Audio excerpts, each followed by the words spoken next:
নমস্কার, দেখছি নতুন বাংলা নিউজ পপুলার আর আমি উজ্জ্বল সরকার। রাজ্য জুড়ে এসআইআর কোন জায়গায় সিএ, হ্যাঁ এসআইআর এর সমর্থনে কোথাও বা এসআইআর ক্যাম্প করে রাজ্য জুড়ে শাসক দল সাধারণ মানুষের পাশে দাঁড়াচ্ছে, অন্যদিকে বিজেপি বিধায়করা সিএ ক্যাম্পের উদ্বোধন করছে লাগাতার এবং সেখানেও সিএ তে মানুষ আবেদন করছে। কিন্তু এই মুহূর্তে আমার সঙ্গে রয়েছে নদিয়া রানাঘাট সাংগঠনিক জেলা তৃণমূল কংগ্রেসের চেয়ারম্যান শঙ্কর সিংহ। দেখুন, শঙ্কর সিংহর পরিচয় নতুন করে দেওয়ার কিছু না, প্রবীণ লিডার।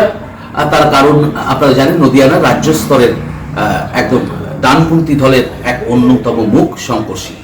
আমি শঙ্করদা বলবো যে দেখুন, রাজনীতির ঊর্ধ্বে উঠে একটা জিনিস যে দেখুন, আপনাদের প্রচুর মানুষ রাজনৈতিক মতামত ভেদে আপনাকে প্রচুর মানুষ পছন্দ করে এবং আপনার পরামর্শ প্রচুর মানুষ নিতে আসে। সমস্ত ধর্ম জাতি, সমস্ত দলের কর্মী থেকে শুরু করে সাধারণ মানুষ, তার কাছে আপনার একটা আলাদা ব্যক্তিত্ব আছে। তো সেই জায়গায় দাঁড়িয়ে যে এসআইআরটা মানে কতটা গুরুত্বপূর্ণ ছিল, মানে এসআইআরটা দেখুন, আপনি দলের স্ট্যান্ড এসআইআর এর বিরোধিতা করা হয়েছে, তার পাশাপাশি এসআইআর পক্ষ থেকে ক্যাম্প করেছে। ব্যক্তি শঙ্কর সিং কি এসআইআরকে বিরোধিতা করবে? অ্যাকচুয়ালি এসআইআরটা নতুনত্ব কোনো বিষয় না। এসআইআরটা এর আগেও হয়েছে, বহুবার হয়েছে, সম্ভবত প্রায় 8-9বার হয়েছে ইতিপূর্বে। শেষ হয়েছে 2002 সালে। তো এসআইআর দিয়ে অতীত কোনোদিন এ ধরনের আতঙ্কগ্রস্ততার পরিবেশ তৈরি হয়নি আমার যতটুকু মনে পড়ে। কিন্তু এখন এটা আতঙ্কগ্রস্ততার হঠাৎ হলো কেন? এসআইআর নিয়ে কিন্তু আমাদের দলনেত্রী মমতা বন্দ্যোপাধ্যায়, অভিষেক বন্দ্যোপাধ্যায় কোনো কারণে এসআইআর হবে না বা করবো না সেটা কোনো আপত্তি কিন্তু করেনি। কিন্তু করেছে কি পদ্ধতিগত, যেভাবে হচ্ছে। ইলেকশন কমিশন একটা নিরপেক্ষ বডি, ইন্ডিপেন্ডেন্ট বডি। এসআইআর করতে গিয়ে তাদের যে ধরনের দৃষ্টিভঙ্গি থাকা উচিত সেটা প্র্যাকটিক্যালি কার্যকারিতা হচ্ছে না। একটা দলীয় দৃষ্টিকোণ থেকে, দলীয় ভাবনার থেকে, আর একটা বিশেষ রাজনৈতিক দলকে বাড়তি সুবিধা বাড়িয়ে দিতে ইলেকশন কমিশন তার একটা পালন করছে। এটা বাংলার ক্ষেত্রে নয়, বাংলার বাইরেও বিহারে হয়েছে, তখনও বিতর্ক হয়েছে। এই বিতর্কটা গোটা ভারতবর্ষের বিরোধী দল প্রত্যেকেই এসআইআর পদ্ধতিগতভাবে যেটা আছে সেটা নিয়ে কিন্তু একটা চরম বিতর্কের বাতাবরণ তৈরি করছে। আমরা এসআইআর বিপক্ষে কোনোদিনই নই। মমতা বন্দ্যোপাধ্যায় বলেছেন যে ভোটার তালিকাটা নিরপেক্ষ এবং যারা ভোটাধিকারের জন্য যারা দাবিদার তাদের যাতে নিয়ে পরিচ্ছন্ন একটা ভোটার তালিকা তৈরি হয়। পরিচ্ছন্নতার কথা বলেছে। আর কোশ্চেন হচ্ছে পরিচ্ছন্নতা হচ্ছে কি হচ্ছে না? অবভিয়াসলি আমরা বলতে পারি পরিচ্ছন্নতা হচ্ছে না। কিভাবে হচ্ছে না তারও একটা নমুনা আমাদের কাছে বা বিরোধী দলের কাছেও আছে। বারবার সেটা ইলেকশন কমিশনকে বলা হয়েছে, দলের পক্ষ থেকে দিল্লিতেও বলা হয়েছে, রাজ্য একাধিকবার গিয়ে সিওকে বলা হয়েছে। তো এটার পেছনে একটা উদ্দেশ্য কাজ করছে। একটা হচ্ছে উদ্দেশ্য যে যেভাবে হচ্ছে, যে পদ্ধতিতে হচ্ছে, তাদের যারা এই এসআইআর হয়ে কাজ যারা করছেন তাদের অনেকের আত্মহত্যা, সম্ভবত 30 জন মারাও গেছে। তো এটা খুব দুর্ভাগ্যজনক। এটা ভারতবর্ষের সংসদীয় গণতন্ত্রে বাঞ্ছনীয় নয়। যেটা ভোটার তালিকা তৈরি করতে গিয়ে ভোটার তালিকার যারা কর্মচারী তাদের মৃত্যু ঘটবে, যারা ভোটার তাদের ভোটাধিকার করার ক্ষেত্রে তাদের মধ্যে একটা সন্দেহের বাতাবরণ তৈরি হবে, তাদের মধ্যে তাদের অধিকার কেড়ে নেওয়ার একটা আতঙ্ক তৈরি হবে। এটা ভারতবর্ষের স্বাধীনতার পর এর আগে 8বারও হয়েছে। তো সুতরাং কখনো জিনিসটা হয়নি। তো এবার অনেকে প্রশ্ন তুলছে, তাহলে এসআইআর মধ্যে আপনারা কি খুঁজে পাচ্ছেন? আমরা যেটা খুঁজে পাচ্ছি, বিহারে দেখা গেছে এসআইআর যখন হলো, তাড়াহুড়ো করে করা হলো, তাতে বোধহয় সম্ভবত 65 লাখ মানুষের নাম বাদ গেল। কোনো কোনো জায়গায় যুক্তি খাড়া করা হচ্ছে যে মারা গেছে এতজন, অনুপস্থিত এতজন, ডাবল নাম আছে এতজন, ভালো কথা, যাদের মারা গেছে তাদেরকে শর্ট আউট করুন, বাদ দিন। এটা তৃণমূল কংগ্রেসের পক্ষ থেকে না অভিষেক ব্যানার্জি না মমতা ব্যানার্জি কখনো আপত্তি করেছে। যদি তাই থাকে তার সেটা দেখুন, কিন্তু উদ্দেশ্যটা যেটা হচ্ছে, আমরা যেটা অ্যাপ্রিহেন্ড করছি যে বেছে বেছে পলিটিক্যাল পোলারাইজেশন যেটা হয়েছে দুর্ভাগ্যজনকভাবে, সেই সমস্ত মানুষগুলো প্রতিপক্ষে যারা দল করে তাদের নামগুলো প্ল্যান্ড ওয়েতে বাদ দেওয়ার একটা ষড়যন্ত্র গভীরভাবে চলছে। এইবার ধরুন এই যে এসআইআর হচ্ছে, এবার বলতে পারেন আমরা এসআইআরে পার্টিসিপেট করছি, নিশ্চয়ই করবো, আমরা কেন করবো? সংসদীয় গণতন্ত্রের ভোটার তালিকা হচ্ছে মূল জিনিস, মূল দলিল। কারণ সংসদীয় গণতন্ত্র এবং ভারতবর্ষের সংবিধানকে আমরা মানি। আমরা মনে করি যে নির্বাচিত একটা সরকার তৈরি হবে, সেই সরকার তৈরি হতে গেলে তার একটা ভোটার তালিকা তৈরি হবে, সেই ভোটার তালিকার ভিত্তিতে মানুষ জনগণ ভোট দেবে, ভোট দিয়ে তাদের পছন্দ মতন কে জনপ্রতিনিধি হবে সেটা ঠিক করবে, তারা সংখ্যাগরিষ্ঠতা হলে কি কেন্দ্রে কি রাজ্যে তারা মানুষের দায়িত্ব দিয়ে কাজ করবে। এটা হচ্ছে সিম্পল আমাদের ভারতবর্ষের পার্লামেন্টের ডেমোক্রেসির পদ্ধতি। কিন্তু এখানে যেটা পরিকল্পনা চলছে, সেই পরিকল্পনাটা অত্যন্ত সন্দেহজনক এবং অত্যন্ত উদ্বেগজনক। বিশেষ বিশেষ জায়গায় বিশেষ বিশেষ রাজনৈতিক দলকে হ্যারাস করার পরিকল্পনা আছে, বিশেষ সম্প্রদায়ের লোককে তাদেরকে বঞ্চিত করার চেষ্টা হচ্ছে।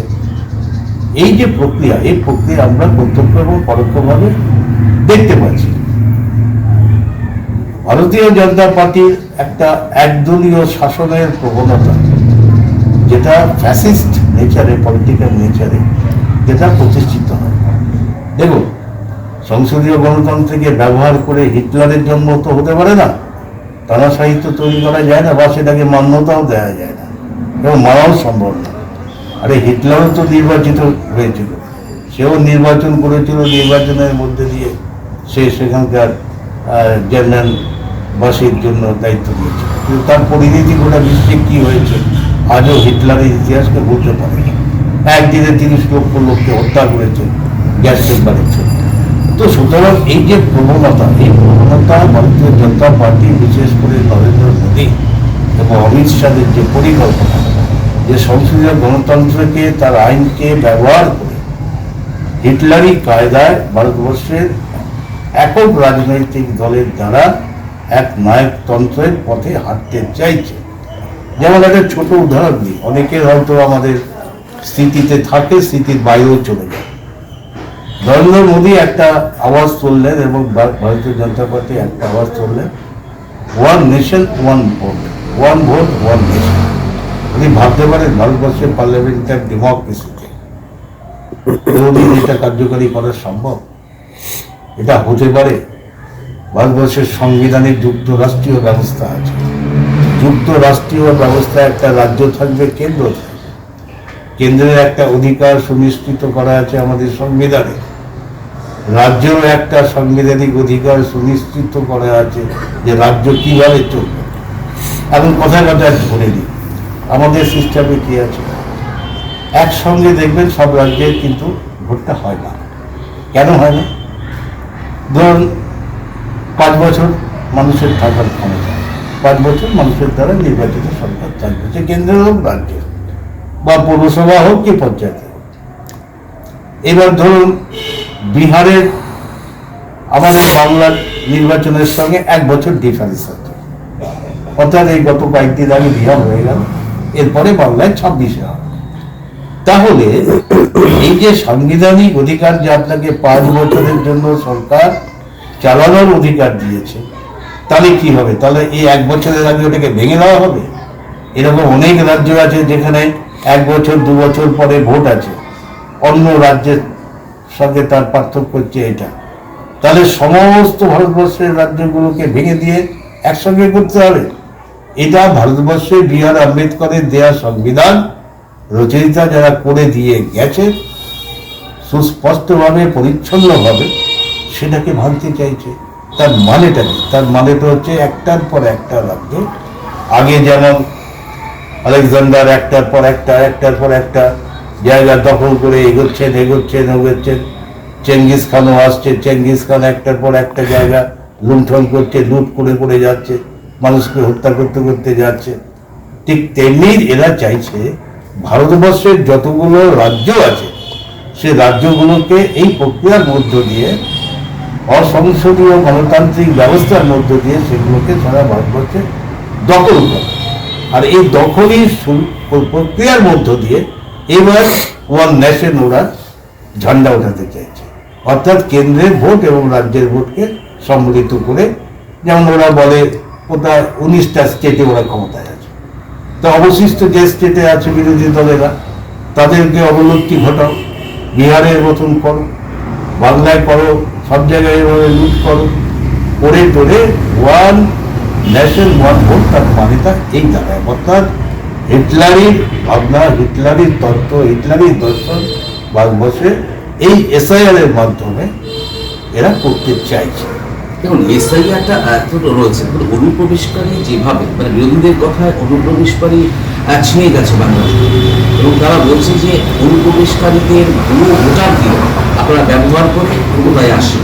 সেক্ষেত্রে সেই ভুয়ো ভোটার মানে ভুয়ো ভোটার তো বাদ যাওয়া উচিত, এবং অনুপ্রবেশকারী তো দেশের স্বার্থে আটকানো উচিত। ঠিক আছে, এটা এসআইআর করে তো সেটা আটকানো পসিবল হবে না। আমি বলছি তো, এর আগেই বললাম যে অনুপ্রবেশকারী বা ডাবল ভোটার কিংবা ফেক ভোটার যদি থাকে, সেখানে কোনো অবস্থাতেই আমাদের তৃণমূল দল বা নেতা নেত্রীরা কখনো আপত্তি করে।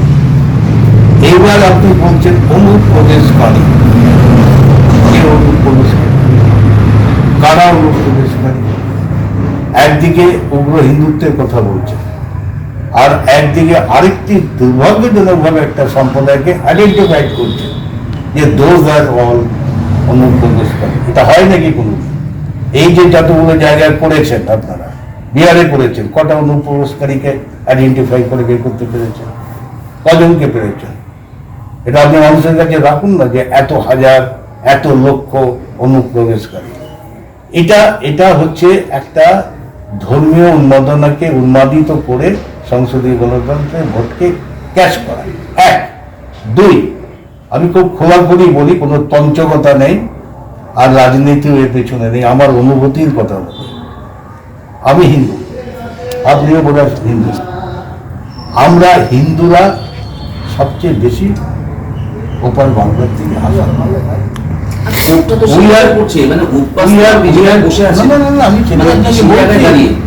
সেই জায়গায় আপনাকে বলছি, আমরা ওপার বাংলার থেকে আসা লোক। দুর্ভাগ্যজনকভাবে দেশ যখন ভাগ হয়, দুর্ভাগ্যজনক বহু ঘটনা ঘটেছে, এবং ওই প্রেক্ষাপটে বহু মানুষ, লাখ লাখ মানুষ রক্তাক্ত হয়েছে, মারা গেছে, এবং সেরকম একটা প্রেক্ষাপটে দাঁড়িয়ে বহু মানুষ ওপার বাংলার থেকে ঠিক আছে, ঠিক তেমনি লাহোর থেকে, ওদিক থেকে এসে পাঞ্জাবে, এইভাবে তৎকালীন সময় তারা আসতে বাধ্য হয়েছে। ওটা তখনকার একটা অবস্থান ছিল। তারপরে অবস্থান কিন্তু থামেনি। আপনাকে প্র্যাকটিক্যাল জিনিসটা বুঝতে হবে যে ভারতবর্ষের রাজনৈতিক অবস্থান, ভারতবর্ষের মানচিত্র, অবিভক্ত ভারতবর্ষের মানচিত্র, বিভক্ত ভারতবর্ষের মানচিত্রে প্রেক্ষাপটটা কি, আজকে কি আছে, অতীতে কি ছিল, আজকেও কিন্তু সেটা বিদ্যমান রয়েছে। যেমন ধরুন 71 সালে পূর্ব পাকিস্তানের সঙ্গে আমাদের ভারতবর্ষের অপ্রত্যাশিতভাবে যুদ্ধ হলো। সেই যুদ্ধটা কেন হয়েছে? সেই যুদ্ধটা হয়েছিল ওখানকার ভাষা আন্দোলনে। সেই সংগ্রামকে মুজিবুর রহমান একটা গণ আন্দোলনে নিয়ে গিয়েছিল, এবং তারই প্রেক্ষাপটে ওখানকার মানুষেরা, কোটি কোটি মানুষ আমাদের দেশে তারা আশ্রয় নিয়েছে, বাধ্য হয়েছে। সেখানে হিন্দু ছিল, মুসলমানও ছিল। পরবর্তী পর্যায়ে দেশ স্বাধীন হলো বাংলাদেশ স্বাধীন হওয়ার পর তারা ফিরে গেল, তার মধ্যে কিছু মানুষ এখানে থেকে গেল। এটা গ্রাউন্ড লেভেল। 71 সালেও বহু মানুষ থেকে গেছে। 71 সাল তো অনেক আগের কথা বলছেন, মানে এবার 2002 সালে এবার কারেন্ট আসুন না, অনেক হিন্দু পরিবার যারা এবার আপনাকে বলছি আমি, ওইটাই তো আপনার আসছি। এবার ধরুন কারেন্ট কি দাঁড়াচ্ছে, কারেন্ট বাংলাদেশে কি হয়, রাজনৈতিক প্রেক্ষাপটের পরিবর্তন এমন ভাবে ঘটে যেমন ধরুন আর্মি খুব হয়ে গেছে, একবার না একাধিকবার আর্মিদের হাতে বাংলাদেশ চলে গেছে। এরশাদ এসছে, তার আগেও কে একটা এসছিল, জিয়াউর রহমান এসছিল। তো আর্মি খুব হয়েছে, তখনকার রাজনৈতিক বাতাবরণ একটা হয়েছে, তখন ওখানে একটা চাপ তৈরি হচ্ছে, সেখান থেকে কিছু মানুষ আসতে বাধ্য হয়েছে। সেই অধিকাংশটাই হচ্ছে কিন্তু আমাদের ওপার বাংলার হিন্দুরা এখানে আসতে বাধ্য হয়েছে।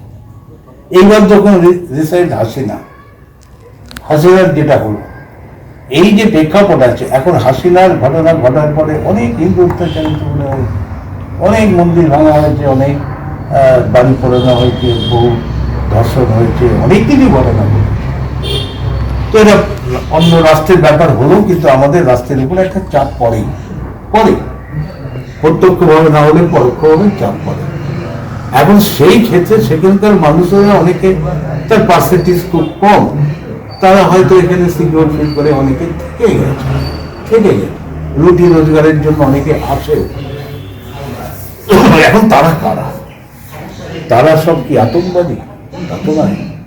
এবার তারা আশা নিয়েছে, সেখানে কিন্তু মমতা বন্দ্যোপাধ্যায় তিনি কি বলেছেন যে আমরা এরকম প্রেক্ষাপটে যদি কেউ এসে আমাদের এখানে আশ্রয় নেয়, আমরা মানবিক দিক থেকে মনে করি তাদেরকে আমাদের আশ্রয় দেওয়া উচিত। এটা কিন্তু মমতা বন্দ্যোপাধ্যায় খোলা ময়দানে দাঁড়িয়ে একদম মোদী, অমিত শাহ তারা বলছেন যারা ধর্মীয় কারণে এরকম নিপীড়িত হয়ে এসছেন তাদের জন্য ভারত সরকার নাগরিকত্ব দেবে, তাদের জন্য সিএ ক্যাম্পে সাধারণ মানুষকে ইলেকশন কমিশন সেই সিএ ক্যাম্পের বিরোধিতা করছেন আপনারা আজও, এবং সিএ ক্যাম্পে ফর্ম ফিল আপ করতে না করছেন আপনারা।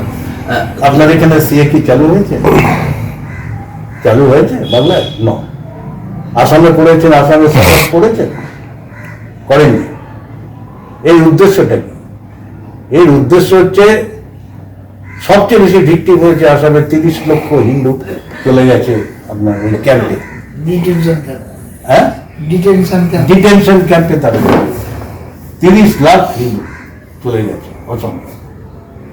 তো আমাদের এখানে কি চালু হয়েছে? ডিটেনশন ক্যাম্প হয়েছে? হয়নি। তাহলে এই সার্টিফিকেটগুলো বিলি করার এখতিয়ার কার? সিটিজেনশিপ হবে কি হবে না এটার এখতিয়ার ইলেকশন কমিশনের কখনোই নেই, আইনের কোনো জায়গায় ক্ষমতা নেই, একমাত্র স্বরাষ্ট্র দপ্তর, হোম ডিপার্টমেন্ট। স্বরাষ্ট্র দপ্তর, হোম ডিপার্টমেন্ট ছাড়া নাগরিকত্ব ব্যাপারে ডিসিশন নেওয়ার অধিকার কারণ নেই। তার মানে এই যে সিএ তে মানুষ নাগরিকত্ব পাচ্ছে, মানে সেগুলো কি, মানে সেগুলো কি সার্টিফিকেট ইস্যু হচ্ছে বিভিন্ন জায়গায়? এখন ঠাকুর বাড়ির কোন এমপি জনপ্রতিনিধি তার এখানে ক্যাম্প করে যদি সার্টিফিকেট বিলি করে সিএ, সেটা গ্রহণযোগ্য হতে পারে কোনো রাষ্ট্রের পক্ষে? গ্রহণযোগ্য না হলে রাজ্য সরকার কেন ব্যবস্থা নিচ্ছে না? সাধারণ মানুষ রাজ্য সরকার কি ব্যবস্থা নিচ্ছে? ওপার বাংলা থেকে আপনারা রাজনীতি করছেন, আপনি শাসক দল রাজনীতি করছে, বিরোধী দল রাজনীতি করছে। আজকে দেখুন উদ্বাস্তু যারা রয়েছে, আপনি দেখুন রানাঘাট সাংগঠনিক জেলা সহ বনগা বেশ মানে 80% উদ্বাস্তু সম্প্রদায়ের মানুষ, এবং যাদের প্রচুর মানুষের এখন অব্দি 2002 সালের ভোটার লিস্টের তালিকায় তাদের পূর্বপুরুষদের নাম নেই, এবং তারা রীতিমতো বিপাকে মানে ইয়েতে উন্নয়নতায় হচ্ছে। কোথায় যাবে? আপনারা বলছেন সিএ ক্যাম্পে আবেদন করবেন না, অন্যদিকে বিজেপি বিধায়করা বলছে সিএ ক্যাম্প অনুষ্ঠান ভুল কথা হচ্ছে, এটা ভুল ব্যাখ্যা হচ্ছে। সিএ করার কার্যকারিতা করার অধিকার কি নির্বাচন কমিশন তার আছে? এক, নেই, অধিকার নেই। দুই, আপনি 11 বছর হয়ে গেল ক্ষমতায় আছেন, নরেন্দ্র মোদী, অমিত শাহ, ঠিক নির্বাচনের আগে আপনাদের চাগার দেয় যে আমরা সিএ নাগরিকত্ব দেব। এইবার এই নাগরিকত্ব দেওয়াটার রাইট কখনোই কোনো স্টেটের নেই, সাংবিধানিকভাবে নেই। এই জায়গাটাকে ওরা গোলাবার চেষ্টা করছে। আপনি এটা মাথায় রাখবেন। কিন্তু নাগরিকত্ব দেওয়ার ক্ষমতা কোনো জায়গায় ভারতবর্ষের কোনো রাজ্য সরকারের হাতে নয়, এটা দেওয়ার দায়িত্ব কেন্দ্রীয় সরকারের স্বরাষ্ট্র দপ্তর। তাহলে 11 বছরে আপনি করতে পারলেন, আপনি অসমে করতে পারলেন, আপনি এখানে হঠাৎ এটা করছেন, একটা জায়গার থেকে ফর্ম বিলি করছেন, ফর্ম বেরিয়ে যাচ্ছে 800 টাকা 900 টাকা নিয়ে ফর্ম ফিল আপ করে জমা দেওয়া হচ্ছে। এই যে কন্ট্রাডিক্টরি, এটা কে তৈরি করছে? এটা কি মমতা ব্যানার্জি তৈরি করছে না অভিষেক করছে না রাজ্য সরকার করছে? রাজ্য সরকারের ভোটার তালিকা তৈরি করার কোনো অধিকার নেই। ভোটার তালিকার স্বচ্ছভাবে করার দাবি আছে, রাজনৈতিকভাবে আছে, প্রশাসনিকভাবেও আছে, যে স্বচ্ছ ভোটার তালিকা। এবং ধরুন আপনি যে কথাটা বলছেন অনেকের নাম নেই, নামটা ABCD করে নির্বাচন কমিশন বলে দিয়েছেন যে 2002 সালের যে ভোটার তালিকা যাদের নাম আছে তার রেফারেন্স অনুযায়ী কোনো কোশ্চেনে অ্যারাইজ করে না, তারা তাদের উত্তর সাধক যারা আছে তাদেরকে তালিকাভুক্ত করতে হবে। 2 বলা আছে পার্টিকুলার কিছু দেওয়া আছে, শর্ত দেওয়া আছে, মেনশন করা আছে, সেগুলোর মধ্যে এই 1, 2, 3টে জিনিস এইগুলো থাকলে তাকে এন্টারটেইন করতে হবে। এটা প্রসেস, এটা নিয়ম। তো এখানে তো আমাদের কোনো আপত্তি নেই, মমতা যে আপত্তি করেনি। এইবার নাগরিকত্ব যেটা হচ্ছে, প্রত্যেকবার নির্বাচন আসলে উড়ে এসে বলবে आप लोग को नागरिकत्व हम लोग दे देंगे, सब तैयार हो गया, दे देंगे। এই প্রত্যেক নির্বাচনে দে দেঙ্গে নাগরিকত্ব, দে দেঙ্গে নাগরিকত্ব, এই যে একটা পুরোর কল ঝুলিয়ে এই যে একটা সম্প্রদায়ের কাছে নিয়ে গিয়ে তাদেরকে এই যে মিসলিটেড করা এবং তাদেরকে এক্সপ্লয়েট করা ভোটের স্বার্থে, এটা একটা অপরাধ। এই কারণে অপরাধ বলছি আমি, এই কারণেই অপরাধ বলছি। ভারতবর্ষের নির্বাচন কমিশন হচ্ছে, তার দায়িত্ব হচ্ছে নিরপেক্ষতার মধ্য দিয়ে বাড়িতে গিয়ে, আগে আমরা এটাকে বলতাম ইনোমেরেটার, এখন সেটা হচ্ছে বিএলও। আগে আমরা বলতাম ইনোমেরেটারের সঙ্গে ভারতবর্ষের রেজিস্টার্ড পার্টি যারা আছে, স্বীকৃত রাজনৈতিক দল, তাদের দলের পক্ষ থেকে অথরাইজ পার্সন, তারা সঙ্গে সঙ্গে কম্পেনিয়ান হিসাবে থাকবে, প্রত্যেক বাড়িতে যাবে।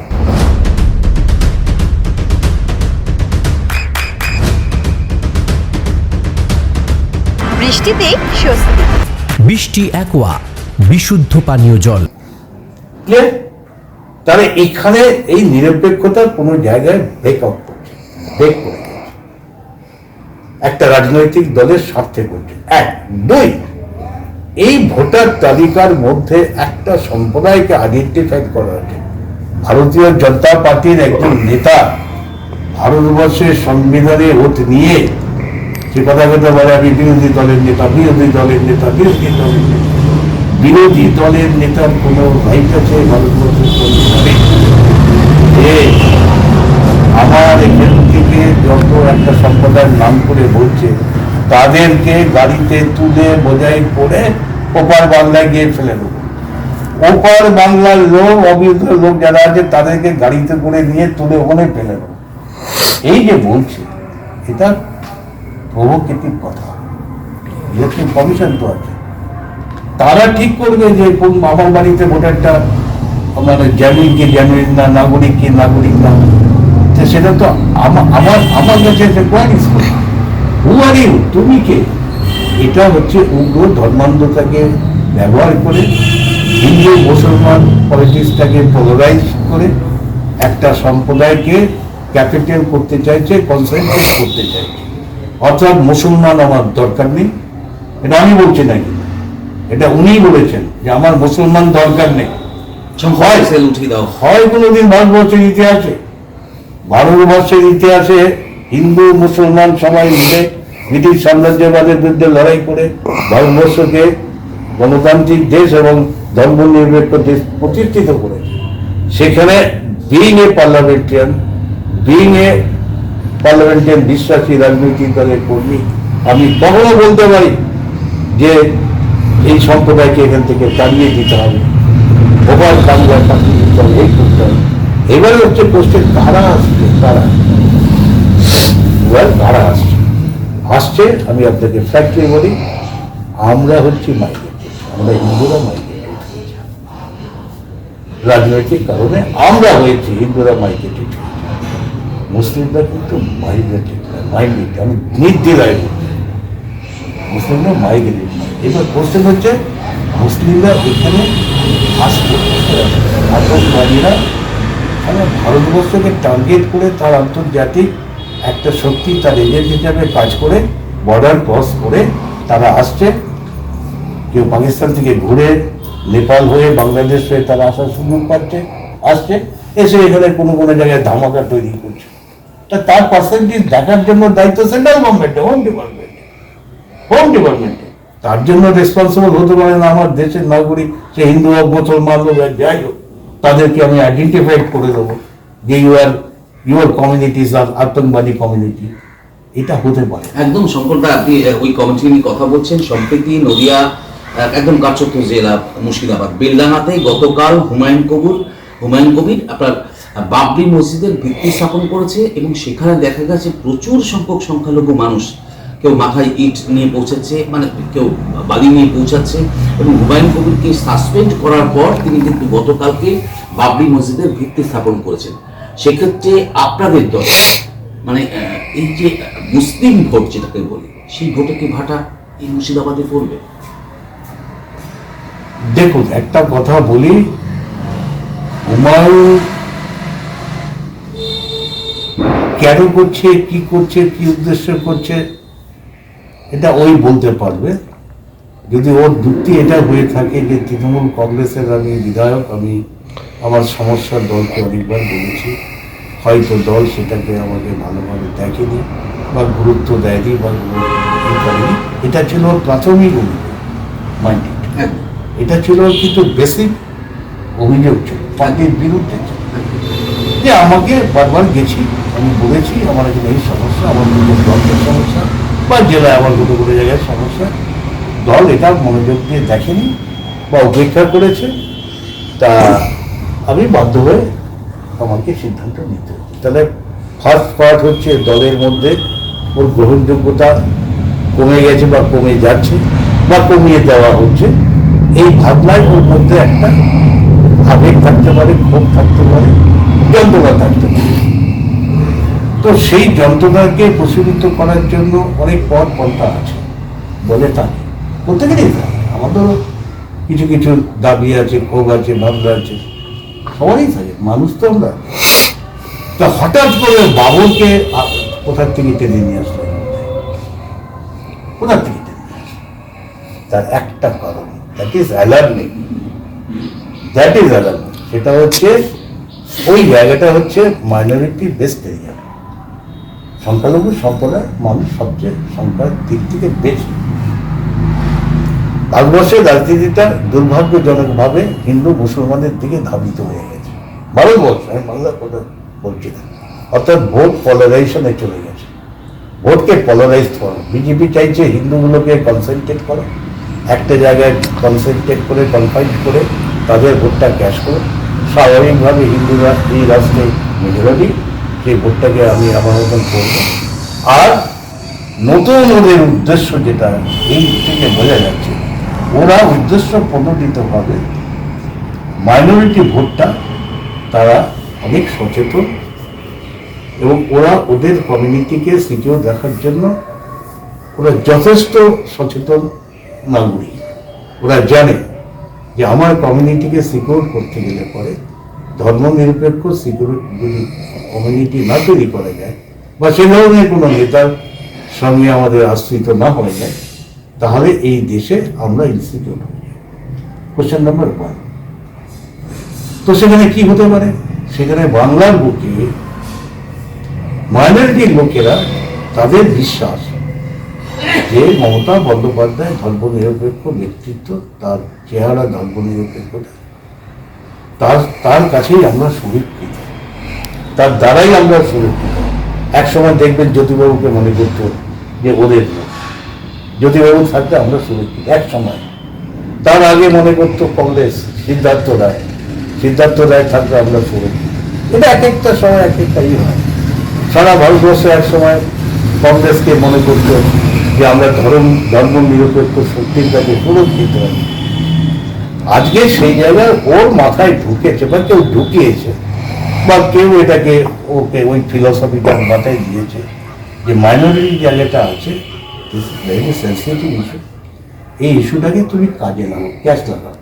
ও এখন মোহাম্মদ আলী জিন্না হওয়ার চেষ্টা করছে, এদিকে জিন্না ভাবছে, তাই না? তো জিন্না জিন্না ভেবে ভারতবর্ষকে টুকরো করল। মহাত্মা গান্ধীর চোখের জল ফেলে সেদিকে হাত জোর করে বলেছিল এটা করো না, পারেনি টাকাতে। তার জন্য মহাত্মা গান্ধীকে প্রাণ দিতে হয়েছে। মহাত্মা গান্ধীকে তো শুধুমাত্র একটা ছোটখাটো ঘটনা নয়, পৃথিবীর আজও মহাত্মা গান্ধীর থেকে বড় হাইট পৃথিবীর কোনো রাষ্ট্রনেতা নেই, কোনো রাষ্ট্রনেতা নেই। এমনকি আমেরিকারও জন এফ কেনেডি পর্যন্ত মহাত্মা গান্ধীকে শ্রদ্ধা করত। এই যে রাশিয়া, তখন সোভিয়েত রাশিয়া, এরাও কি করে, সারা পৃথিবীতে মহাত্মা গান্ধীর ছবিতে মাল্যদান করে। বিকজ অফ দ্যাট রিজন এই মানুষটা যখন সারা পৃথিবীর আকাশ বাতাস জ্বলছে, বোমার আতঙ্কে জ্বলছে, মিসাইলের আতঙ্কে জ্বলছে, এই লোকটা প্রথম বলেছিল যুদ্ধ নয় শান্তি। এটা লেনিন বলে, এটা মাও সেতুং বলেন। একটা মানুষ বিলেতে পড়া লোক, সুটেড বুটেড, হাতের উপরে কাপড় তোলা মানুষ, একটা পটুয়া গায়ে দিয়ে, একটা দিয়ে, সেই লোকটা পৃথিবীকে বলেছিল, দিক নির্দেশ করেছিল যে যুদ্ধ সর্বনাশা, পৃথিবীর ব্রহ্মাণ্ড শেষ হয়ে যাবে, শান্তি তো প্রতিষ্ঠিত হবে। তার বাড়ি দিয়েছে মোহাম্মদ আলী জিন্না দেশ ভাগ করে কি করে আজকে পাকিস্তানকে রাখতে পেরেছে। মোহাম্মদ আলী জিন্না ছেড়ে দিন আপনি হিন্দু মুসলমানদের সিকিউর করতে পেরেছে পাকিস্তানের অভাব অনটন, দারিদ্রতা, সংঘাত, রক্তপাত বেড়েছে। কিন্তু ভারতবর্ষটা বি.আর. আম্বেদকর, মহাত্মা গান্ধীর দর্শন আজও কিন্তু আমরা যাই করি না কেন, আমরা কিন্তু ভারতবর্ষটা একটা বাদনে আজও আছে। Because of that philosophy. ওই ফিলোসফির কোনো মৃত্যু নেই। এখন এই ফিলোসফি যদি কেউ করতে চায় যে মুর্শিদাবাদের সব মুসলমান মানে সব হুমায়ুন কবিরের বাণী নিয়ে ঝাঁপিয়ে পড়বে, এটা সম্ভব না, এটা পারবে না।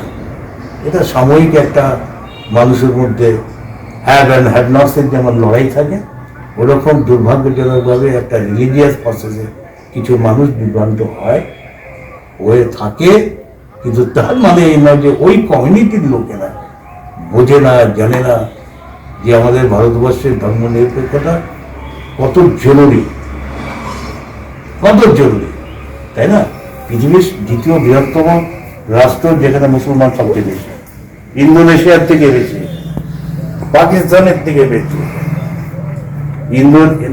ইন্দোনেশিয়া সবচেয়ে হাই, তারপরেই হচ্ছে ভারত। একদম সমুদায় একটু ব্যক্তিগত প্রশ্নে যাব, সেটা হচ্ছে সামনে প্ল্যান চলছে, পরিকল্পনা চলছে। মমতা বন্দ্যোপাধ্যায়কে তাকে ক্ষমতাচ্যুত করার জন্য একদিন সমস্ত দিক থেকে একটা গেম প্ল্যান বিরোধী দলনেতা করছে, মমতা ব্যানার্জি করাচ্ছে, তারপর তিনি নিজে করতে পারবে না, তাই তাকে দিয়ে করাচ্ছে, সেটা চলছে। দাদা ও কি বলছো কথা বাদ দিন, ওর কথা আমাকে দিয়ে বলালে খারাপ লাগে আমার, কারণ ওর বাবার সঙ্গে আমরা দল করার লোক, তো ওর বাবার সঙ্গে আমরা মেম্বার ছিলাম, শিশিরদা। তো ও যেটা বলে সেটা সমুচিত নয়, শিষ্টাচারের বাইরে বলে। আচ্ছা বলুন দিকে, মমতা ব্যানার্জির সঙ্গে বিতর্ক থাকতেই পারে, আমাদের সঙ্গে তো অনেক বিতর্ক হয়েছে, কিন্তু ওকে তাকে এই মমতা দেখে ছাড়বো, ওকে নামিয়ে ছাড়বো, তোকে নামিয়ে ছাড়বো, এইটা শিষ্টাচারের বাইরে। আপনি কি চান রাজনীতিতে, কি চান? মানুষের সেবা করার জন্য তার অপরচুনিটি, আরে আপনার হায়েস্ট অপরচুনিটি যদি কেউ দিয়ে থাকে কাউকে, মমতা ব্যানার্জি 2 হাতে ওকে দিয়েছে। একটা বাড়িতে টোটাল অ্যাসেম্বলি তৈরি করে, অ্যাসেম্বলি হাউস তৈরি করে, বাবা এমপি, ও এমপি, কখনো এমএলএ, মন্ত্রী, ওর ভাই এমপি, এমএলএ, ওর ভাই বউ সে চেয়ারম্যান, ওর আরেক ভাই সে ওখানে হলদিয়া পোর্টের চেয়ারম্যান। না দিতে বাদ রেখেছে মানুষের জন্য, কাজ করার জন্য। তার তো স্বাধীনতা থাকবে না, তুই তাকারি ওকে দেখে ছাড়বো, এই করে দেবো, এটা ভাষা নয়। এটা হতে পারে না। তো ওর সম্বন্ধে বলে আমার লাভ কি আছে? ও যেটা ভাবছে, একটা জিনিস মাথায় রাখবেন, মমতার মধ্যে এখনো সিম্পলিসিটি আছে। মানুষ কিন্তু মমতা কত ভালো বক্তৃতা করে, কত বড় এইসব নিয়ে মানুষ ভাবে না, সাধারণ মানুষ ভাবে না। সাধারণ মানুষ ভাবে ওর মধ্যে একটা সিম্পলিসিটি আছে, ওর মধ্যে সরলতা আছে। ও যা বলে দেয়, সেটা ভালো হোক খারাপ হোক বলে দেয়। কিন্তু মানুষের গোড়ায়, গাছের গোড়া যদি আপনি ফিল না করেন, গাছ কতক্ষণ তার টিকবে সেটা আপনি বুঝতে পারবেন না। গোড়াটাকে আপনাকে দেখতে হবে, গোড়ার মাটি হলকে কি না, কি আছে, জল দিতে হবে কি দিতে হবে না, মাটি দিয়ে ওটাকে স্থাপন দিতে হবে। ও পার্লামেন্টারি ডেমোক্রেসিতে ও সার্বিক হ্যাডনসটা কি কি প্রয়োজন, তার জন্য ও সবচেয়ে ভালো ওটাকে নিয়েও পড়ে থাকে। ওকে ওখান থেকে এলাম ওটা এই মুহূর্তে ওর ভাষণে কিন্তু হিলবে না, সেটা বুঝতে হবে।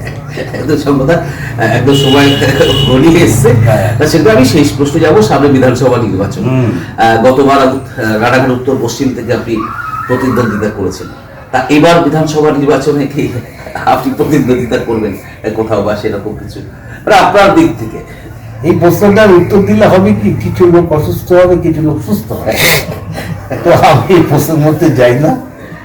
আমার ব্যাপার হচ্ছে যা মন্তব্য, বক্তব্য, ভাবনা, আমি তলনেত্রী আছে, অভিষেক আছে, এটা আমার পক্ষে এই উত্তর দেওয়াটা সমুচিত না। তো হ্যাঁ, ডেফিনেটলি আমার ভিতরটা একটা ভাবনা আছে, হ্যাঁ, কি ভাবছি, কি বলবো, কি বলা উচিত, সেটা আমার ভেতরেই আছে। সময় যখন আসবে তখন বলবো, তখন দেখবো। এত আগে গাছের ওখানে গিয়ে ওই প্রত্যাশার যে আমাদের হতো না, দড়ি দিয়ে টাঙিয়ে গিট লাগিয়ে ওই আমাদের পালপাড়ায় হতো আর কি, ওই আজগবি তলায় ওই গাছে যেসব লাগিয়ে আসতো, তো লাইনে আমি নেই। দেখুন, এই মুহূর্তে রানাঘাট সাংগঠনিক জেলায় আপনারা জানেন যে গত বিধানসভায় একদম ভরাডুবি হয়েছে আপনার দলে, এবং এই বিধানসভা 26-এর বিধানসভা নির্বাচন এই জেলার পক্ষে খুব গুরুত্বপূর্ণ নির্বাচন। তার কারণ এবারও যদি গতবারের মতো ভরাডুবি হয়, তাহলে ধরুন প্রথম সারি যারা লিডার, তাদের রাজনীতি লোকসভায় হেরেছেন, বিধানসভায় হেরেছেন, আবার 26-এ যদি দল হার, এবং তার জন্য সাংগঠনিকভাবে আপনারা প্রত্যেক জায়গায় সভা সমিতি করছেন, কিন্তু সেই সভা সমিতি কি যথেষ্ট? বা এই যে SIR issue, CA issue, Matua একটা বড় ফ্যাক্ট, সেই মতুয়া ভোটটা কি হবে? অনেক মতুয়া পরিবার, উদ্বাস্ত পরিবার, যাদের সঙ্গে ব্যক্তিগত কথা হয়েছে, তারা আতঙ্কিত অবস্থায় আছে, কারোর নাম বাদ চলে যাচ্ছে। এই যে সামরিকভাবে রানাঘাট সাংগঠনিক জেলা তৃণমূল কংগ্রেস কতটা এগোতে পারবে, জাস্ট ছোট্টভাবে যদি বলেন। না, এটা ফ্যাক্ট। তো আপনি যেটা বলেছেন এটা ঘটনা যে আমরা আমাদের এই জেলায়, সাংগঠনিক জেলায় বিগত দিনে লোকসভা বলুন, বিধানসভায় বলুন, আমরা ব্যর্থ হয়েছি। সাংগঠনিক দুর্বলতা স্বীকার করে নেওয়া উচিত। আর সেখানে একটা কারণও ছিল যে উগ্র ভাবনার একটা রাজনৈতিক বাতাবরণ তৈরি হয়েছিল, অর্থাৎ ভোট পলারাইজেশন হয়েছিল। আমাদের জেলার মানচিত্র আপনাকে বুঝতে হবে, ভোট পলারাইজেশনটা খুব ডেঞ্জারাস ধর্মের নাম, এটা খুব বাজে খেলা। এটা এক সময় বাজপেয়ী যে আডবাণী যে পারে ডিফেন্ড করেছে, অনেক চেষ্টা করে, ওরাই তো হাতে করে তৈরি করেছিল রথযাত্রা, লংযাত্রা, এসব। পরবর্তী পর্যায়ে এরা এসে উগ্র ধর্মান্ধতাকে RSSকে সঙ্গী করে করে ওপার বাংলার মানুষকে উৎসাহিত করে সপক্ষে ভোটটা করিয়েছিল। কারণ আমাদের ভৌগোলিক অবস্থানটা হচ্ছে, আমাদের রানাঘাট পার্টে আমাদের ওপার বাংলার লোক বেশি সংখ্যা অনেক বেশি। তো আমি দুটি কথা আগে বললাম, যত উগ্র হিন্দুত্বের কথা বলবেন, তত মুসলিম সম্প্রদায় যারা বা অন্যরা, তারা কিন্তু এদিকে যদি কনসেন্ট দেখায়, তারাও ওদিকে কনসেন্ট দিতে হবে, তারা আমাদের সপক্ষ। আমি কোশ্চেন হচ্ছে এটা কেন ওপার বাংলার থেকে যারা লোক আসছে, তাদের মধ্যে একটা সাইকোলজিক্যাল এফেক্ট আছে। ওপার বাংলা এপার বাংলার লড়াইটা তৈরি করলে, হিন্দু মুসলমানের বাতাবরণ তৈরি করলে, ওপার বাংলার থেকে আসা মানুষদের মধ্যে একটা অনুভূতি তৈরি হয়, সেটাকে সাইকোলজিক্যালি ক্যাপিটালাইজড করে, সেটাকে ক্যাপিটালাইজড করে সীমান্তবর্তী এলাকা ওপার বাংলার লোকে সংখ্যা অনেক বেশি, স্বাভাবিকভাবে সেই অ্যাডভান্টেজটা তারা নিয়েছে। আমার দৃঢ় বিশ্বাস এবার কিন্তু সেই মোহ কেটেছে। এরা যতই বলুন, এরা নিজের পায়ে নিজে পুরো মেরে দিয়েছে। এর অপারেশন আর কোনো অর্থনৈতিক ডাক্তার করতে পারবে না। এখন এখানকার হিন্দু যারা ওপার বাংলার থেকে এসেছে, আপনি বলছেন নাম্বার যাচ্ছে, এবার যাচ্ছে, আতঙ্ক তৈরি হয়, because of those peoples created the situation. সব ওপার বাংলায় পাঠাবো, সব ওপার বাংলায়। এইতে হয়েছে কি, এবার ওপার বাংলায় দেখেছে, তারাও মনে করছে আরে বাবা এই তো মমতাই কারেক্ট, মমতাই ঠিক বলেছে, মমতাই ঠিক বলেছে, কাউকে এখান থেকে যেতে দেবো না, কাউকে বাদ দিতে দেবো না। এবং বুথে বুথে বুথে বুথে তৃণমূলের ছেলেরা ওখানে ঘুরে ঘুরে কাজ করছে। তারা গিয়ে যে বাড়ি বাড়ি গিয়ে বলছে হ্যাঁ এই করতে, এই অবস্থায় আপনার নাম তুলুন। এটা কিন্তু পারফর্ম করছে তৃণমূলের ছেলেরা বুথে বুথে, আপনাকে এই কাজ থেকে ইন্টেনশনলি করছে। তো ন্যাচারালি ওই যে একটা বাতাবরণ ছিল না, ওই বাতাবরণটা কিন্তু আপনাকে ওই 10% থেকে 15% ওখান থেকে সুইচ ওভার হয়েছে। এটা কিন্তু আমি মাথায় রাখি, ওই কারণে হয়েছিল। এটা আমার কারণে বা আপনার কারণে না। এই যে দায়িত্ব জ্ঞানীর কথা তারা যে ওপার বাংলার কোনো এই এখানে থাকতে দেবো না, এটা কি দেখি। আরে এটা তো ক্লারিফিকেশন আছে, ওপার বাংলা এপার বাংলা মানে কারা। তুমি মুসলমান বলতে পারবে না, মুসলমানরা এখানে মাইগ্রেটেড নয়, মুসলমানরা এখানে যারা আছে সব বাই বার্থ আছে। তোমারও তো অনেক বন্ধু আছে মুসলমান, তুমি জিজ্ঞেস করো তো কমিটির ওপার বাংলা কোনোদিন থাকেনি। এই আমার বন্ধু কাদের আছে, এরা তো এখানেই জন্মেছে। আমরা এখানে খাওয়া দাওয়া, খেলা, ঘোরা ফেরা, পলিটিক্স করা সব একদম করে জন্মে। আমার জন্ম এখানে নয়, কি আমার বাবার জন্ম এখানে নয়, আমার মার জন্ম ঢাকায়, কি। তো এই যে সেন্টিমেন্টটা কিন্তু ক্রিয়েট হয়ে গেছে বিজেপি, তার জন্য দেখবে ভাষার পরিবর্তন করছে। ওদের সভাপতি সমীর ভট্টাচার্য, ওর বক্তব্যটাকে ফলো করে। ও কিন্তু বুঝে গেছে যে একটা সর্বনাশার পথে আমরা হাঁটতে যাচ্ছি।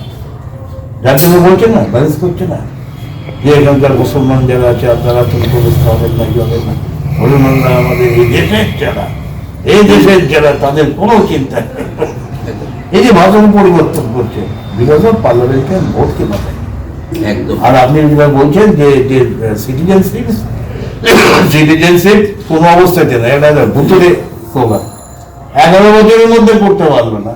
ঠাকুর বাড়িতে এসে প্রধানমন্ত্রী বোধহয় 2 বার না 3 বার এসছে, অমিত শাহ বোধহয় 4 বার এসছে, এসে বলে গেছে। এখন কেন ভাই ফর্ম ফিল আপের সময় এলো, আগে কেন করো?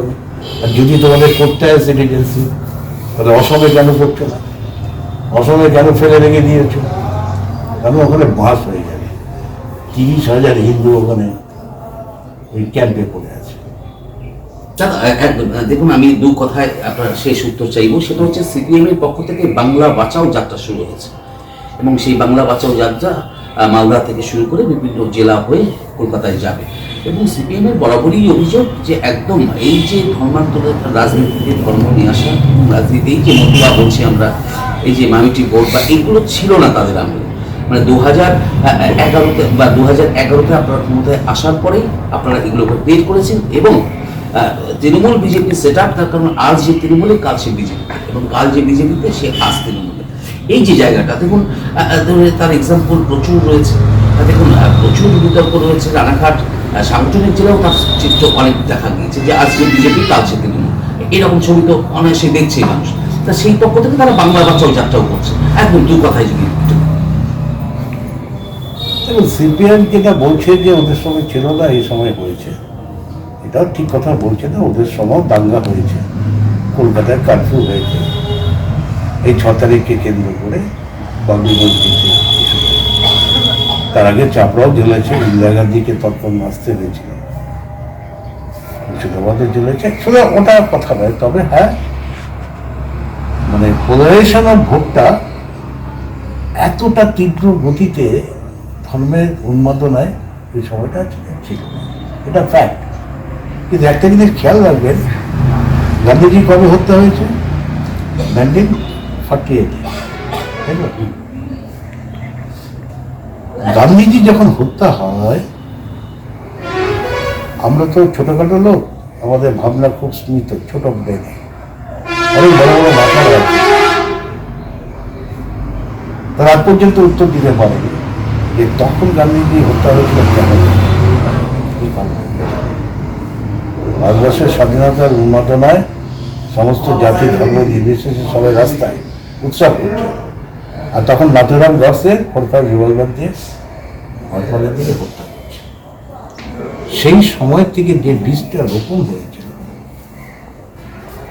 তার উত্তর সাধক হিসাবে যারা আজ ক্ষমতায় আছে, সেই দিন থেকে যদি আমরা ভারতবর্ষের লোকেরা ভাবাটা শুরু করতাম, আমি ইন্ডিভিজুয়ালি সিপিএম, কংগ্রেস, তৃণমূলে যাচ্ছি না, এই যে বীজটা রোপণ যেটা হয়েছিল সেদিন থেকে হয়েছিল, আমরা অ্যালার্ট হইনি। আমরা কি করেছি, আমাদের পলিটিক্যাল এজেন্ডাকে সার্ভ করতে গিয়ে হিন্দু মুসলমান করে, হিন্দু মুসলমান, ওখানে ভূমিহার, ওখানে রাজপুত, ওখানে ব্রাহ্মণ, এইসব করে করে করে করে আমাদের সোসাইটিকে ভাগ করে করে পার্সেন্টেজ অফ সোসাইটি কতটা আছে তাকে ক্যাচ করতে হবে, এই পলিটিক্সটা যেদিন থেকে আমরা শুরু করেছি, তাতে অপরাধী সিপিও আছে, আমরাও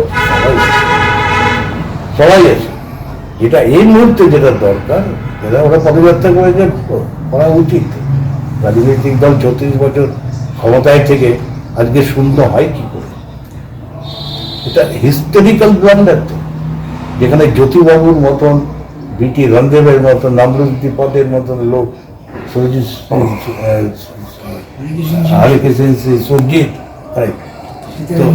সীতারাম ইয়েচুরি, এদের মতন লোক পার্সেন্টেজ করেছে। আর এখানে বরকত গনি খান চৌধুরী, প্রণব মুখার্জি, রঞ্জন দাস মুন্সি, এদের মতন লোকেরা কংগ্রেস দলের নেতৃত্ব দিয়েছে। আজকে হঠাৎ সেই দল শূন্যতায় চলে গেল, এটাই আমি প্রথমে আপনাকে বললাম। কারণ একটা, এটা হচ্ছে মমতার মধ্যে এটাকে ক্লাস করা হয়েছে, ওর মধ্যে একটা সহজ সরল, দেখুন না আপনাকে একটা কথা বলি, মমতা মাঝে মাঝে করে গিয়ে দেখুন গাড়িতে করে যাচ্ছে যাচ্ছে যাচ্ছে, হট করে নেমে পড়ে হঠাৎ, আমি কিন্তু বলছি ওর প্রোগ্রামে নেই কিন্তু এটা, চলো 3 কিলোমিটার হাঁটবো, হাঁটাহাঁটি করে কিনে ভেঙে চিফ মিনিস্টার আছে, অনেক কিছু প্রোটোকল আছে, ও প্রোটোকল মানে না, ও হাঁটা আরম্ভ করে দিলে, 4 দোকানে বসা আরম্ভ করে দিল, এটা নিয়ে ক্রিটিসাইজ হতে পারে। এই অপরাধ সব মাঝে মধ্যে ক্রিটিসাইজ করে আমাদের শুভেন্দু, ওর কাছে এটা ক্রিটিসাইজ মনে হয়, কিন্তু এটা অপরাধ করে কিন্তু ডাউন লেভেলের লোকের কাছে সিম্পলিসিটিটা যেটা আছে, এটার জন্য কিন্তু অনেক মানুষের সামর্থ্য তো মানতেই হবে। আমি তো অনেক নেতাকে দেখেছি টেলিফোন তোলার সময় পায় না, টেলিফোন ধরে তার এই বলে না যে পালং শাকের ক্যাশমাউল চায় অনেকে, হ্যাঁ, এরকম অনেক নেতা আছে, তাই না? কিন্তু মমতাকে ফোন করলে ও যদি ইচ্ছে থাকে স্যার ধরে দেয়, হ্যাঁ বলো কী হয়েছে কী হয়েছে, এইটা হচ্ছে সিম্পলিসিটি। কোনো সমস্যাটা ছোটো করেও দেখে না, গভীরে যায়, এটা ওর মতন বোঝায়, ওর মতন বোঝায় কে। তো আজকে সিপিএম আজকে শূন্য চলে যাবে, কংগ্রেস আজকে শূন্যই চলে যাবে, কেন? Why? What is the reason? একটা 100 বছর, 145 বছরের দল, আর একটা প্রায় 70 বছরের দল, এত দামি দামি লোক, 34 বছর ক্ষমতায় থাকা দল, হ্যাভনস পিপলসদের ভোটে জেতা দল,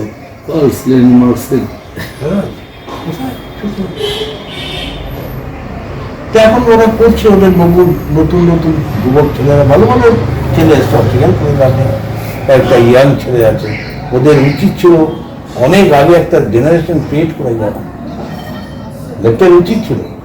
কারণ কেউ তো অমরত্ব নিয়ে আসেনি, জ্যোতিবাবুকে একদিন যেতে হবে, আজকে মমতা বন্দ্যোপাধ্যায় আমাদের সকলকে একদিন না একদিন যেতেই হবে, বয়সজনিত কারণে আমাদের সবাইকে যেতে হবে, বাট একটা জেনারেশন ক্রিয়েট করা, by the people, for the people, একটা করা উচিত ছিল, সেটা কেউ করেনি।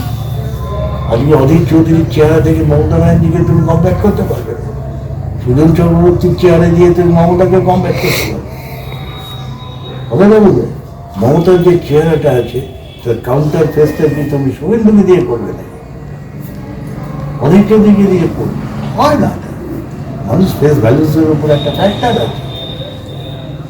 আছে। যাই হোক, তো আমি অনেক কিছু ওরা বলে দিল, আর বলবো না, এবার স্নান করতে। একদম, সত্যি অনেকক্ষণ অ্যাকচুয়ালি সম্পদার সঙ্গে বসলে ইন্টারভিউ শেষ করা খুব মুশকিল হয়, অনেক মুশকিল, অনেক স্টক আছে। আর এই জন্যই আশা বারে বারে ক্যাবিনেট নেই। তবে দেখুন, সম্পদা তার মতামত জানালেন, আমরাও জানালাম। আপনাদের যদি কোনো প্রশ্ন থাকে সরাসরি আপনারা কমেন্ট বক্সে আমি চেষ্টা করবো আবারও একটা দিন এরকম ভাবেই স্নান করার আগে জোর করে ধরে অন্তত আপনাদের প্রশ্নের উত্তরগুলো তুলে ধরা। সঙ্গে থাকুন, দেখতে থাকুন নতুন বাংলা নিউজ। নদিয়ার সবথেকে বড় English medium school JRS public school প্রায় 35 বিঘা জমির ওপর গড়ে উঠেছে বিশাল ক্যাম্পাস। নার্সারি থেকে শুরু করে উচ্চ মাধ্যমিক, ITI college, law college, BEd college, ভর্তি চলছে জেআরএস পাবলিক। ব্যালকনি বা সিঁড়ির রেলিং, মডিউলার কিচেন বা ড্রয়িং রুম, এক কথায় আপনার স্বপ্নের বাড়িকে করে তুলুন আরো সুন্দর। Chakdah ply centre, gorgeous look বা কোয়ালিটি সবে 3 নম্বর 1 Chakdah ply centre. Chakdah ply centre, KBM, Chakdah, Nadia. আপনি কোথায় ইনভেস্ট করবেন, কেন করবেন, বুঝতে পারছেন না তো? সঠিক গাইডলাইন পেতে আজই আসুন নদিয়ার চাকদাতে নিবেদিতা প্রাইভেট লিমিটেডে। Nivedita private limited, marketing and distribution service.